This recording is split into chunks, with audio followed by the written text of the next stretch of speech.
पत्नी सुमन रहते थे। रामू के परिवार में उसके माता पिता और बड़ा भाई श्याम और उसकी पत्नी भी थे। श्याम अमीर था, उसकी शहरी जिंदगी और उसके पास सब कुछ था। दूसरी ओर रामू साधारण इंसान था और गरीबी में गुजर बसर कर रहा था। उसकी पत्नी सुमन हमेशा उसके हर कदम पर साथ रहती थी। उनकी जिंदगी गरीबी में भी खुशी से बीत रही थी। लेकिन रामू के माता पिता को हमेशा पैसे और ऐशो आराम की अहमियत थी।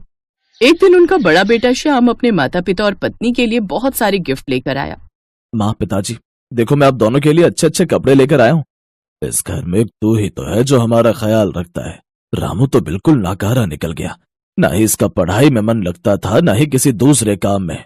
रामू अपना सर झुकाकर माँ बाप के ताने चुपचाप सुन रहा था, लेकिन उसकी पत्नी सुमन को बुरा लगा, इसलिए उसने कहा, बाबूजी, रामू दिन रात मेहनत तो करते ही हैं। अगर आप लोग ही उनका सपोर्ट नहीं करेंगे तो बेटा आगे कैसे बढ़ पाएगा? अगर बाहरी कोई ताने मारते हैं तो कोई बात नहीं, लेकिन जब माता पिता ही सपोर्ट ना करे तो बच्चा आगे कैसे बढ़ पाएगा? तू बीच में बोलने वाली कौन होती है? रहने दो सुमन, माता पिता हमेशा सही सलाह देते हैं। वो जो भी कहते हैं हमारे भले के लिए कहते हैं। अरे आप लोग कमरे में जाकर ये कपड़े पहनकर दिखाओ, भिखमंगों से बहस नहीं करनी चाहिए। खैर, इसी तरह दिन बीतते रहते हैं। रामू खूब मेहनत करता है, लेकिन उसके माता पिता और बड़े भाई भी उसकी मदद नहीं करते, बल्कि हर बात पर ताने दिया करते थे। श्याम खूब पैसे कमाता था, इसीलिए उसकी बहुत तारीफ होती थी।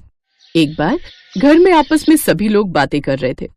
रामू, तुझे शर्म नहीं आती? तेरे बड़े भाई को देख, उसके पास कितनी धन दौलत है, और एक तू है जो हमारी जिंदगी में बोझ बनकर बैठा है। देख बेटा, तेरा और सुमन का अब यहाँ कोई काम नहीं। हमें तुम्हारी जरूरत नहीं, तुम दोनों भी इस घर से जा सकते हो। हमें तुमसे सिर्फ शर्मिंदगी मिलती है। तभी वहां पर गांव की ही कुछ औरतें भी आ गई। भाई साहब, आपने ये बिल्कुल सही फैसला लिया। रामू और सुमन की वजह से लोग आप लोगों को ताने मारते हैं। गांव वाले सही कहते हैं कि रामू के माँ बाप की वजह से ही वो नकारा है। सुन लिया तूने? तेरी वजह से हमारी सारी इज्जत मिट्टी में मिली जा रही है। बिल्कुल सही कहा आपने। ये तो अच्छा है कि हमारा बेटा हमारी इज्जत बचाए हुए है। अब तुम दोनों अपना रास्ता अलग बनाओ, यहाँ तुम दोनों की कोई जरूरत नहीं है। ये सुनकर रामू और सुमन का दिल टूट गया। वे जानते थे कि उनके पास कोई और ठिकाना नहीं था, लेकिन अपने माता पिता की बात मानकर वे बिना किसी बहस के घर छोड़ने का फैसला कर लेते हैं।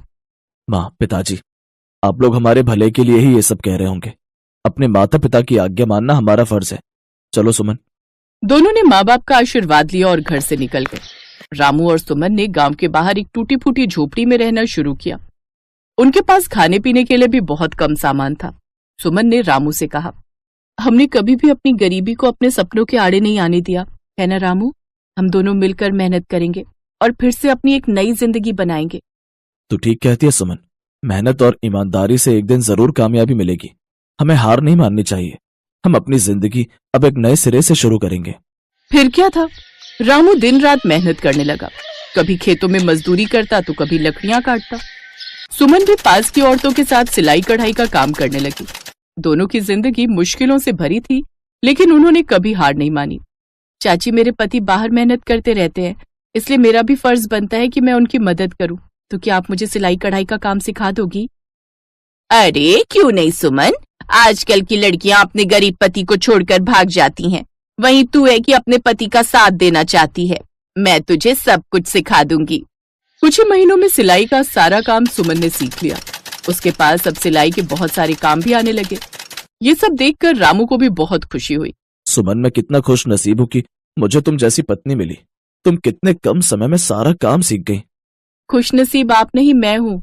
आप इस हालत में भी मेरा साथ नहीं छोड़ रहे, इसीलिए मैंने कुछ सोचा है। क्या सोचा है तुमने सुमन? मैंने ये सोचा है कि आप कब तक मेहनत मजदूरी करते रहेंगे। कुछ पैसे मैं इकट्ठा कर रही हूँ, कुछ पैसे आप इकट्ठा कीजिए। हम दोनों मिलकर इस झोपड़ी के बाहर एक छोटी सी दुकान खोल लेंगे। आप बाहर दुकान संभालना और मैं अंदर सिलाई कढ़ाई का काम करती रहूंगी। सुमन, ये वाला आइडिया मुझे तुम्हारा बहुत पसंद आया। अब मैं दिन रात मेहनत करके एक दुकान अपने लिए और एक दुकान तुम्हारे लिए खोलूंगा। इस तरह धीरे धीरे रामू और सुमन ने अपनी मेहनत से एक छोटी सी दुकान खोल ली। वहां वे अपनी कड़ी मेहनत से कुछ पैसे कमाने लगे। उनकी जिंदगी में छोटी छोटी खुशियां लौटने लगी। एक दिन सुमन ने कहा, देखिए रामू, अब हमारी हालत पहले से थोड़ी बेहतर हो रही है। मुझे यकीन है एक दिन हम दोनों मिलकर अपना बड़ा सपना जरूर पूरा करेंगे। सुमन, तुम्हारी इस हिम्मत ने मुझे हमेशा ताकत दी है। हमारे पास कुछ नहीं था, लेकिन तुम्हारी मेहनत और भरोसे ने हमें यहाँ तक पहुँचाया है। इस तरह समय के साथ रामू और सुमन की मेहनत रंग लाई। अब उनकी दुकान धीरे धीरे बड़ी हो गई थी और लोगों ने उनके काम की सराहना करनी शुरू कर दी। उनकी दुकान की चर्चाएं गांव में फैलने लगी। उन दोनों ने एक छोटी सी कुटिया बनाई और अपने नए घर में खुशी खुशी रहने लगे। सुमन, तुम तो बहुत अच्छे अच्छे कपड़े बना लेती हो। लोग हमारे कपड़ों की बहुत तारीफ करते हैं। हमारे कस्टमर खुश रहे, इससे बड़ी बात हमारे लिए और क्या हो सकती है। हमें तुम दोनों की जोड़ी बहुत अच्छी लगती है। तुम्हारा पति तो अपनी दुकान में दिन रात मेहनत करता ही है, तुम भी उसके कंधे से कंधा मिलाकर उसकी मदद करती हो। ऐसी लड़कियां आजकल मिलती कहाँ है। बड़ा खुशनसीब है रामू की उसे तुम्हारे जैसी पत्नी मिली। वहीं दूसरी तरफ कुछ महीनों के बाद भाई श्याम का कारोबार धीरे धीरे डाउन पड़ने लगा। एक दिन श्याम की पत्नी ने उससे कहा, इस घर की सारी जिम्मेदारी आपके ऊपर आ गई है। आपका कारोबार भी ठप पड़ गया है। अपने माता पिता से कह दो कि हम उनका इतना बोझ अब नहीं सह सकते। वो दोनों हमारे पैसे से ऐशो आराम किया करते हैं, आखिर उन्हें भी तो कुछ सोचना चाहिए। तुम बात तो बिल्कुल सही कह रही हो, लेकिन मैं अपने माँ बाप से नहीं कह सकता हूँ। लेकिन उन्हें कम से कम खुद तो सोचना चाहिए।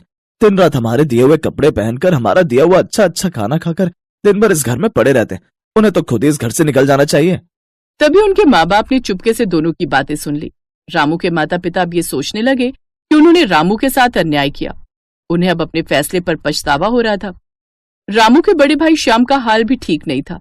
उसका कारोबार घाटे में चल रहा था और अब वो इतना सफल नहीं रहा। हमसे बहुत बड़ी गलती हो गई।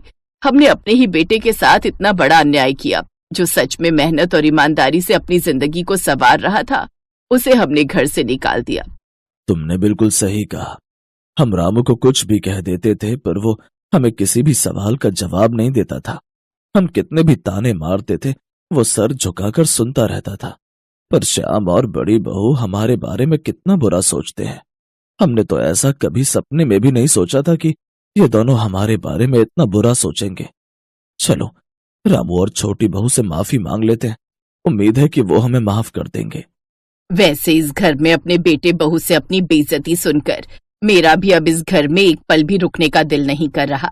लेकिन रामू से भला हम किस मुंह से माफी मांगेंगे। हमने उन दोनों की हमेशा बेइज्जती की है। हम गलत थे। हमारा बड़ा बेटा नहीं, बल्कि छोटा बेटा सबसे समझदार और संस्कारी है। वो हमें जरूर माफ कर देगा। तुम्हें पता है, उन दोनों ने मेहनत करके अपने दम पे बहुत बड़ा व्यापार खड़ा कर दिया। एक बार उन्हें मिलकर उन्हें आशीर्वाद तो दे ही सकते हैं। ठीक है, फिर अभी निकलते हैं यहाँ से। उसी दिन रामू के माता पिता उसके नए घर पर आ गए। उन्होंने देखा कि रामू और सुमन अपने छोटे से घर में खुशी खुशी रह रहे थे। उनकी दुकान चल रही थी और लोग उनकी इज्जत कर रहे थे। माता पिता का दिल भर आया। उन्होंने रामू से माफी मांगते हुए कहा, बेटा हमें माफ कर दे। हमने तुम्हारे साथ बहुत बुरा किया। तुम सही थे। हमें तुम्हारी मेहनत को समझना चाहिए था। हमसे बहुत बड़ी गलती हुई बेटा। क्या तुम हमें माफ करोगे? रामू और सुमन ने अपने माता पिता को माफ कर दिया। रामू ने कहा, माँ बाबूजी, जिंदगी में हर किसी से गलती होती है। आप हमारे माता पिता हैं और आपके लिए दिल में हमेशा इज्जत है। हम एक नई शुरुआत करेंगे जिसमें अब हम सब साथ रहेंगे। वैसे भी अगर आप हमें घर से बाहर न निकालते तो शायद आज हम इतने कामयाब ना हो पाते। अब हम सभी साथ में रहेंगे और खुशियां बांटेंगे। जो कुछ भी हुआ उसे भुलाकर हमें एक नई जिंदगी शुरू करनी चाहिए। मैंने कहा था ना, हमारी छोटी बहू बहुत समझदार है। इतना सब कुछ होने के बावजूद इसने हमारे रामू का साथ नहीं छोड़ा।